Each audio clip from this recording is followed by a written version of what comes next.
Yang saya hormati Bapak dosen, Bapak Muhammad Asari, beserta rekan-rekan semua. Mohon izin saya di sini kesempatan pertama untuk mempresentasikan modul ajar saya. Saya di sini mengambil yang PBL, Bapak. Sebentar, mohon izin share screen dulu.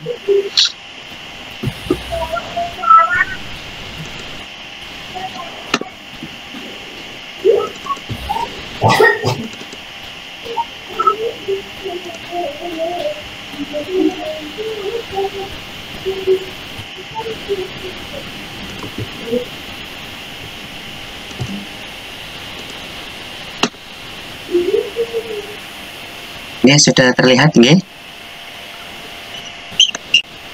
Masih proses. Oh, proses. Oke, baik. Bismillahirrahmanirrahim. Langsung saja. Untuk modul ajar saya di sini yang PBL, kebetulan di sini saya mengambil tema Andalusia, Kota Peradaban Islam di Barat, fase D, kelas 7 di semester genap. Alokasi waktu seperti biasa 3 kali 40 menit. Nah, di sini ada kompetensi awal. Kompetensi awal di sini adalah gambaran dari keadaan peserta didik yang akan kami berikan materi. Di sini ada 3. Siswa memiliki pengetahuan dasar tentang sejarah peradaban Islam. Siswa dapat berpikir kritis. Siswa memiliki kemampuan untuk bekerja dalam kelompok.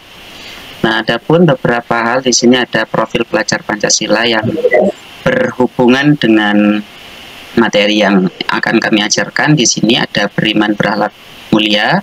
Di sini melalui pelajaran Andalusia, siswa diajarkan untuk menghargai kontribusi peradaban Islam, membentuk nilai moral dan spiritual serta berakhlak mulia. Mandiri di sini bisa belajar mandiri dalam mengeksplorasi sejarah, bergotong royong nanti karena ada proses diskusi dan juga berkebinekaan global di sini sesuai dengan pemahaman tentang Andalusia, mengajarkan siswa untuk menghargai keberagaman budaya, pemikiran, serta nilai-nilai universal dalam kehidupan sehari-hari. Adapun profil pelajar rahmatan lil alamin yang sesuai dengan materi ini, di sini ada 5 dari 10 nilai yang ada di PPRA, yang dimana ada nilai keteladanan, karena di materi ini membahas tentang kejayaan Islam di Andalusia, di mana ada tokoh-tokoh besar di sana yang bisa dijadikan keteladanan, berkeadaban atau ta'addub. Di sini bagaimana siswa bisa menghargai keberagaman budaya, toleransi juga, tasamu. Di Andalusia di sini ada contoh penting penerapan toleransi antara agama dan budaya, serta dinamisan inovatif atau tatawur wa ibtikar, di mana peradaban Andalusia menginspirasi siswa untuk berpikir kreatif, inovatif, menghargai tantangan. Serta seperti biasa ada papan tulis, spidol, proyektor LCD, laptop, koneksi internet, buku teks sejarah, LKS, LKPD. Target peserta didik di sini kelas 7A. Kelas 7A kami di sini ada 30 siswa. Alhamdulillah satu kelasnya memang beragama muslim. Adapun tujuan pembelajaran di sini, karena di sini kami asumsikan satu modul ini diperuntukkan untuk satu tatap muka, jadi satu tujuan pembelajaran yang saya pakai, yang saya ambil saya ambil di sini, di mana peserta didik mampu memahami, mendeskripsikan, dan menganalisis sejarah pertumbuhan ilmu pengetahuan pada masa Bani Abbasiyah dengan menggunakan video pembelajaran dan pembelajaran berbasis diskusi secara runtut, jelas, dan benar. Ini di sini saya sudah berusaha untuk menyesuaikan dengan rumusan tujuan pembelajaran dengan sistem ABCD, audience, behavior, sama condition dan degree. Jadi KKTP-nya di sini ada 3, di mana peserta didik dapat menceritakan sejarah, dapat menganalisis karena nanti pakai PBL, problem based learning, jadi diajar untuk bagaimana bisa menganalisis sebuah permasalahan yang muncul di sana, serta peserta didik mampu mengidentifikasi tokoh ilmuwan yang berperan dalam Andalusia. Pemahaman bermakna ada 3, bagaimana memahami peradaban Islam di Indonesia memainkan peran besar dalam perkembangan ilmu pengetahuan.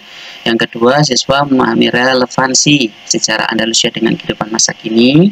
Yang ketiga, siswa mengerti bahwa kerjasama dan diskusi antar teman kelompok sangat penting dalam proses pembelajaran. Adapun pertanyaan pemantik di sini agar tertarik untuk mempelajari materi ini, salah satu contohnya, apakah anak-anak atau kalian tahu peradaban Islam pernah berada di masa keemasan?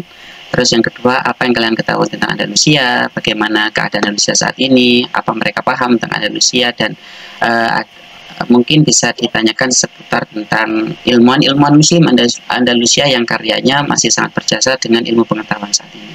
Kegiatan pelajaran di sini ada langkah-langkah persiapan. Yang pertama, guru menyiapkan bahan ajar, menyiapkan perangkat yang mendukung PBL, serta menyusun studi kasus. Adapun 10 menit pertama kegiatan pembukaan, mulai dari pembukaan, menanyakan kabar, kehadiran, kesiapan kelas, doa, menyanyikan lagu kebangsaan untuk menumbuhkan semangat nasionalisme, menyampaikan materi apa yang akan dipelajari, menyampaikan tujuan pembelajaran, teknik penilaiannya disampaikan, terus juga bertanya koneksi materi dengan sebelumnya, memberikan pertanyaan pemantik yang di atas, serta mungkin untuk memberikan semangat awal pembelajaran bisa diberikan ice breaking.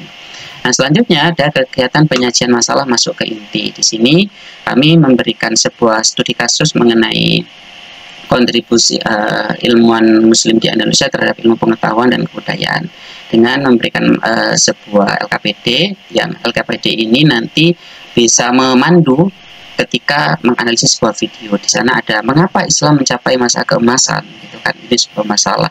Mereka biar menganalisis ada apa sih yang menyebabkan Islam itu jaya di masa Indonesia tersebut. Ini salah satu contoh masalah saja. Dan juga mungkin peran-peran, bagaimana peran para ilmuwan di sana bisa membangun kejayaan Islam pada masa Indonesia. Itu salah satu problem yang kami sajikan di sana. Kemudian baru diberikan sebuah video tentang sejarah pengembangan Islam yang di sana video tersebut disajikan secara kompleks sehingga anak-anak karena sudah diberikan panduan tersebut bisa menyimak dan bisa menganalisis sehingga bisa membuat menemukan apa yang diinstruksikan dalam LKPD tersebut. Dari situ pencarian dan analisis informasi di sini, di mana dari hasil tersebut para siswa diminta untuk di sini ada guru membagikan LKPD, siswa diminta untuk meneliti dan mencari solusi di permasalahan tersebut. Jadi ada proses di mana mereka ada pencarian dan analisis informasi dari video yang disajikan. Selanjutnya ada diskusi sebelum nanti dipaparkan, ada diskusi dulu dengan teman sekelompok tentang apa yang sudah didapat dari materi tersebut dan siap untuk dipresentasikan. Dan tahap keempat ada presentasi kelompok dari hasil apa yang dianalisis dari produk tersebut. Terakhir di sini untuk mengecek pemahaman siswa secara mandiri, mengerjakan LKPD mandiri, guru memberikan LKPD. Kalau tadi LKPD kelompok ya, karena untuk menganalisis problem di sini asesmen di akhir untuk mengetahui sejauh mana siswa memahami secara individu dari materi tersebut, kemudian diberikan LKPD. Terakhir ada kegiatan penutup, ada penyimpulan, diharap siswa untuk ada perwakilan siswa untuk menyimpulkan dari materi yang sudah dianalisis, yang sudah dikerjakan dan analisis bersama. Kemudian juga seorang guru harus mengecek dulu, memberikan kesempatan untuk bertanya adakah materi yang belum terpahami atau ada hal yang perlu diluruskan dari proses pembelajaran di awal. Kemudian ya setelah itu semua terlaksana, baru guru dan siswa bersama-sama melakukan kegiatan merefleksi pembelajaran. Mulai dari kegiatan pembelajarannya apakah menyenangkan atau tidak, apakah paham dengan metode seperti ini, dengan proses problem ini, bagian mana yang menarik, bagaimana yang sulit. Nah, ini serta diharapkan agar bisa terevaluasi untuk pembelajaran-pembelajaran selanjutnya. Dan ini lampiran-lampirannya saya percepat mulai dari materi karena ini modul ajar, jadi diharapkan ada materinya. Terus juga sampai ke bawah ada glosarium istilah-istilah sulit yang mungkin ditemukan oleh siswa agar tidak memiliki kesulitan. Ini ada kriteria penilaian, dan juga terakhir ada LKPD. LKPD di sini terakhir juga sudah sertakan. Ini saya sampaikan di sini untuk pertanyaan-pertanyaan saya usahakan untuk sudah menggunakan HOTS ya, High Order Thinking Skill. Di sini sudah saya beri contoh analisis evaluasi yang merupakan C4 atau sampai C6 dari apa namanya level pemilih itu sendiri. Mungkin itu saja Bapak dari yang saya. Untuk evaluasinya yang Mas David hot itu kayak apa sih? Ini Pak. Yang Mas hotnya itu apa? Baik, jadi begini Bapak. Jadi saya berusaha menggunakan pertanyaan-pertanyaan ini berdasarkan apa namanya itu apa tuh namanya Pak? Pertanyaan level pertanyaan itu ada dari level 1 sampai level 6. Nah, saya berusaha untuk menggunakan dari level 3 sampai level 6, mulai dari yang menganalisis, mengevaluasi, sampai mencipta. Cuman kalau yang PBL ini kan bisa menurut saya yang Pak, ya ini mohon kalau misalnya keliru bisa diluruskan. Itu kalau pertanyaan seputar sejarah dan pertanyaan-pertanyaan seperti ini bisanya hanya menganalisis dan mengevaluasi. Ini contoh dari nomor 1 yang saya sajikan. Jadi misal contoh, apa yang menjadi kunci keberhasilan peradaban Islam manusia dalam mencapai kemajuan luar biasa berbagai bidang. Nah, pertanyaan ini kan bukan pertanyaan yang tiba-tiba nyari itu langsung nemu jawaban, tapi anak-anak harus berpikir dulu. Jadi apa sih yang menjadi? Nah, itu menurut saya adalah proses analisis. Jadi model-model soal seperti ini yang saya terapkan, harapannya soal-soal yang saya ini bisa mengasah kemampuan anak untuk bernalar kritis itu. Jadi menurut saya ini sudah masuk kategori high order thinking skill tadi Pak. Ini menurut saya loh Pak. Ya, oke, bagus. Kemudian PTK-nya? Nah, PTK ini sebenarnya saya ambil sejarah juga Pak. Jadi saya pakai media. Jadi pengapunten saya buka dulu. Saya buka dulu. Jadi saya itu memang kemarin sempat buat media pembelajaran setelah mengikuti kegiatan pembatik. Jadi saya buat media interaktif dari iSpring Suite. Jadi ini yang saya angkat di PTK saya, yaitu judulnya penggunaan media pembelajaran interaktif iSpring Suite untuk meningkatkan motivasi belajar PAI Budi Pekerti pada materi Kota Peradaban Islam Andalusia di kelas 7B. Kan tadi saya pakai ngajarnya di 7A yang di PBL. Nah, ini saya di 7B pengen juga, tapi saya buatkan PTK-nya. Nah, kenapa saya ambil media interaktif ini? Karena biasanya dulunya kalau ketika masuk materi sejarah itu kan biasanya boring, membosankan karena terkesan terlalu banyak cerita dan lain sebagainya. Nah, saya pengen sesuatu, kebetulan sekolah saya mendukung memang ya akses internet ada, juga apa namanya lab ini juga ada. Seandainya mau diterapkan pakai media interaktif itu kayaknya seru. Atau awalnya seperti itu, dan memang awal-awalnya memang ketika saya mengajar, ketika masuk di sub apa namanya materi sejarah ini, memang motivasi anak-anak itu kurang gitu Pak, karena memang ya begitulah, saya dulu mengalami ketika jadi siswa pun ketika masuk materi, ketika hanya suruh baca, terus apa namanya itu sekedar diceritakan, itu memang kurang menarik. Jadi akhirnya saya ingin buat media interaktif gitu Pak, dan medianya itu Pak. Mungkin tantangannya ya yang berkaitan dengan motivasi itu sebenarnya Mas dikasih indikator udah ya, apa aja indikator motivasi itu? Kalau saja saya sebenarnya masih buatnya sesuai, kan ini kemarin proposal nih Pak, jadi ini berangkat dari awal ketika soalnya saya itu sendiri belum pernah membimbing yang saya gampang sama anak-anak, udah pilih yang gampang buat skripsi gitu kan. Jadinya kalau melibatkan motivasi itu ada pasif, bagus, apalagi Mas? Pasif, bagus sama apa? Sama mungkin aktif Pak. Pasti bagus aja. Iya, pasti bagus aja Pak. Oke. Aktif itu sebenarnya bagus sih ya. Iya. Jadinya apa ya? Indikatornya itu apa, ada apa namanya? Saya kira-kira ada harusnya kalau mau ideal ya Mas ya. Iya, Pak. Nggak apa-apa. Ada teorinya, harus Ya, ada teorinya. ya, betul, Teorinya Pak. mungkin ya makanya saya ke sama anak, jangan motivasi deh, motivasi agak susah membuat Agak sulit. indikatornya gitu. Iya, Jadinya Pak. kalau Mas pengen aman, main aman sih, sarannya Pak Asari itu ke hasil belajar. Nanti yang kayak yang Oh, kemarin ya. itu tanpa mengurangi ini ya. Iya, Pak. Iya, Pak. Bagus juga sih sebenarnya. Cuma Iya, kalau iya. pengen mau main aman, nanti Main aman. tidak Iya. diserang sama pengujinya itu main amannya di ini. Di hasil belajar ya, Pak. Hasil belajar. Jadinya Oke. yang tes yang Pak Sari bilang itu tes dan Iya. ada pretest, ada posttest dan ada kisi-kisinya aja. Iya. Kalau diarahkan ke kognitif itu gampang punyanya Mas Iya. David. Betul. Saya Kemudian sebenarnya yang nggih. ya. Oke, ngapunten nggih, Pak. Ngapunten. Iya. Ya. Ya sebenarnya memang saya sempat terpikir begitu, Pak. Saya itu Iya. seandainya kalau mau dibuat mudah, ya mudah. Kalau nilai hasil itu kan kayaknya kita kayaknya sudah banyak gambar lebih mudah nih Pak cara mengukurnya. Kalau hasil belajar itu bertingkat pretest, post-test, pakai apa namanya itu. Nah kalau ini kan ada wawancara paling angket gitu Pak, pakai Linkerd gitu aja mungkin. Ya tertarik apa enggak nanti dihitung.